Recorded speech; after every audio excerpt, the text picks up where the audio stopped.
DLC. All right, Christian Spicer, you have been playing another huge release this week that a lot of people are talking about. Tell us about Stellar Blade. So I was provided a code for the game by Sony, and so there are two things I need to say at the beginning of this discussion about Stellar Blade that I think are both truths and can be held at the same time that maybe seem in disagreement with each other. But so one, I really, really, really like Stellar Blade. I really like Stellar Blade. One. Two, I really dislike the way this game presents every single female character. It is, I mean, in my opinion, I'm no expert on this, but it just disgusting, misogynistic, and grotesque. Not in a grotesque, like, cool, scary monster design. Just, it sets the industry back several decades.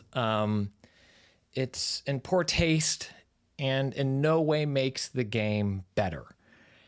Your character has a suit that is called a skin suit, and I know a lot of Souls games have like you're naked and it's, you know, you have like you're debuffed because of that. And this one gets rid of your shield, but you also look like a naked, hipsy busty woman oohing and awing and Catherine Zeta-Jones through the laser tripwire with Sean Connery, movements everywhere you go. And her other costumes aren't much better. And every other, you meet these female guards in the games who are like these badass warriors who have just huge breasts that are barely covered by like French lace, you know, like at the areola level. And it's full of jiggle physics. I mean, unrealistic jiggle physics. So like you turn the camera and it's like a Jello jiggler, you know, just constant. And the camera, it has some really awesome cinematic God of War-esque camera moments, slow-mo kills, stealth attacks and stuff like that. But then it also has ones that are like, you're in a skirt and you slide under the door and the camera's like, wouldn't it be dope if we zoomed in at the front of her? And it's like, no part of that is dope. No part of that makes this game a better game. If I want titillation, I can find that easily. It doesn't make the game better. So those are the two like independent truths I hold equally about this game. And so when I discuss other parts about the game, and when I discuss its graphics or whatever, please know I am not talking about the female character designs. That's not what I'm talking about. I'm saying it looks incredible. I love it. I'm not talking about that aspect of the game. Kind of related to those first two truths, I think this game, I think a lot of folks are kind of questioning how it might compare or contrast to Bayonetta. And to me, again, not an expert on sexuality or feminism or women's studies by any stretch of the imagination, but to me, I think there is a very big difference between these two games and franchises in their portrayal of women. In that Bayonetta, her character is sexual. Her character is in on it, both created by men and I think problematic for reasons. But Bayonetta as a character seems aware of what she's doing, who she is, and it's part of that story. She's posing.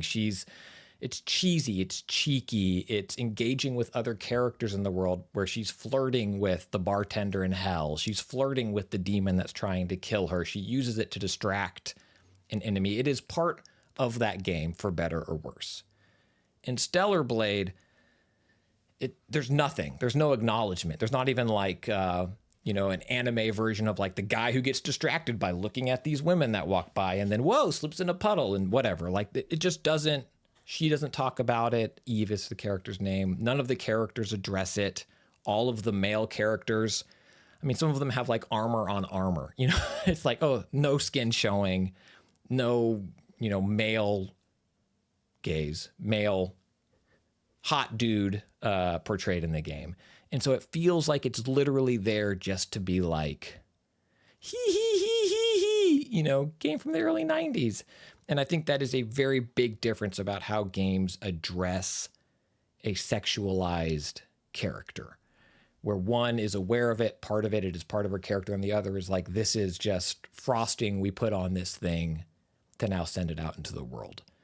I think for my money, the Bayonetta approach is better. It seems like it's at least part of that story versus the Stellar Blade approach, which is, it adds nothing. And for me, it detracts from the game. I would much rather have enjoyed this game if my character was dressed like Solid Snake, or in fatigues, or dressed like Wonder Woman in the first Wonder Woman film. Like, oh, that's real armor. That works. So I needed to say that at the outset, because I think it's important, and it bums me out that the game portrays women the way it does physically. It bums me out. What I really love about this game is that it is a modern throwback to a third-person action game that does so many of those things that I love so very, very well. It is Souls adjacent, whereas when you sit down to rest, like it says, like some of the enemies may reappear, but that doesn't really matter because you're not exploring the way you will in the Souls game or needing to backtrack on things. Stellar Blade very much, when you get into the main chunks of the game, is very linear, but a wide linear where there's areas to explore, to find secrets, to find weapon upgrades, to get things that build out your skill tree. So it still feels like you're poking around in this environment, but it also very much feels like a Bayonetta 1 or 2, where like, this is the path I'm taking. I'm going to take down these enemies with this awesome, fast, visceral combat of a light attack, a heavy attack, a parry, and a dodge. And the upgrades to that feel constant and important as your character is leveling up.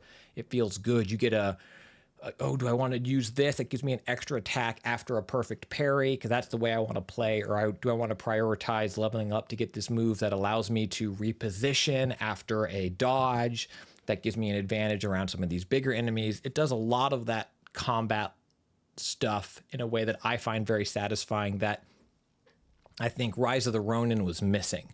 Like Rise of the Ronin from Team Ninja, I was hoping that combat was going to click for me in that way. And for whatever reason, it didn't. I felt claustrophobic in the indoor environments. I never kind of got into that rhythm. I liked the combat. I think it was the best part of Rise of the Ronin, but it didn't grab me the way Stellar Blades did. Stellar Blades grabbed me in a way that, feels reminiscent of those early Ninja Gaiden games, but iterated on now, and not quite as fast or jumping around as much, but it very much is, I'm going to go in here, I'm going to figure out how to take down this big enemy while I'm doing it, which for me is not how I approach enemies in Souls games. It's like, I'm going to, okay, I'm going to go in here and die 10 times as I try to watch to figure it out. And now I have an understanding. I will now try to play it. And in Stellar Blade, it very much felt improvisational, where I was putting the pieces together as they were happening. And it didn't require a lot of that, I turned right and now I'm at an overpowered boss. I shouldn't be here. It very much presents its story as you meet it, pretty linearly. Linearly? Ooh, that feels weird when I say it. Linearly. Linearly. I can't talk. Linear. Linoleum. Got it. New kitchen floors. And I really, really liked that. It was super fun and engaging, and it kept doing interesting things along the way. It has a few open world or open hub areas that allow for extra side content and side stories. I did some of them, not all of them. I didn't find them to be necessary in a way like, I'm learning more about this world, because I kind of didn't care about the world. Like the story that it's presenting is like a fallen Earth, and you come back to save it, and twists and turns and what's really happening and what really led to these enemies that you're battling. And that felt very forgettable. But that also kind of felt like a throwback to the action combat genre for me of like, I don't know why we're doing this stuff. We're going to go do it. And it's going to look cool along the way. And this game, from a console debut for the studio, technically, again, leaving out the stuff I talked about at the beginning, technically, I am blown away by Stellar Blade. It is gorgeous. I don't know if it's real-time ray tracing or not. I was playing in the balanced mode, which is like the 40 frames per second mode, which Digital Foundry said where they got their best experience, and I had an incredible smooth frame rate experience there. Reflections, you're in these, space station environments, you're in dark tunnels. Excuse me, hold on. Load times felt very short and fast. You're constantly in new environments. The enemy design is grotesque in a good way, like these kind of disgusting creatures with interesting body parts, like a shield or a big weapon, and what they do with it to signal their movements are fun. There are some misdirects where it's kind of like a Popeye wind up and then they punch you with the other hand. The first few times it happens, like, that's not how that's supposed to work. Really, really cool. And just technically stunning in a day and age where so many big AAA games come out. And Jeff, you and I sit here and say, well, wait a few weeks. We really like the game, but let's wait for these patches to come in. I mean, from day one, this game played flawlessly. I had 0 bugs. I never lost progress. I never had hard crashes. Just a very solid, awesome gameplay experience. My other only nits about it, from a gameplay wise, would be there are times where bosses, which are difficult, you when you die, you respawn like half a click away, so you have to like walk to the thing, and then you can skip the intro animation for the boss again. But it's like, just put me back in. I'm going to be here 12 times, game. Mm-hmm. You and I both know I'm going to be here 12 times. Just like, get me back in.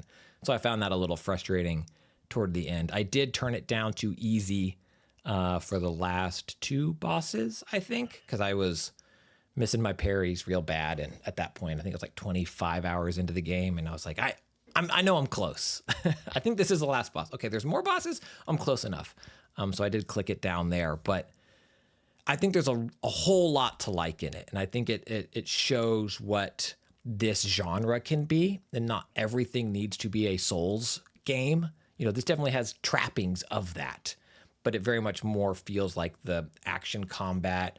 Everything's quick. I have my first hour with it, Jeff, is up on our Patreon for people to see the VOD. And I kind of talk about there of like, oh, weird. I kind of want to just dash at this enemy. But the Souls player in me tells me, no, I need to wait to see what it does. So I learn how to counter it. And it's like, no, you dash at it. It is quick. It is meant to be fast and get in there. And my only other nit, it has a few... to break up the pacing, a few like platforming style sections. And I think it kind of locks into animations in a way that makes that more frustrating than fun, where like the jump, you then step 4 times and maybe fall off a cliff versus, no, you're supposed to land there, Eve. You're supposed to land there. And so I played the whole thing, hypocrite, whatever you want to say, put my money where my mouth is.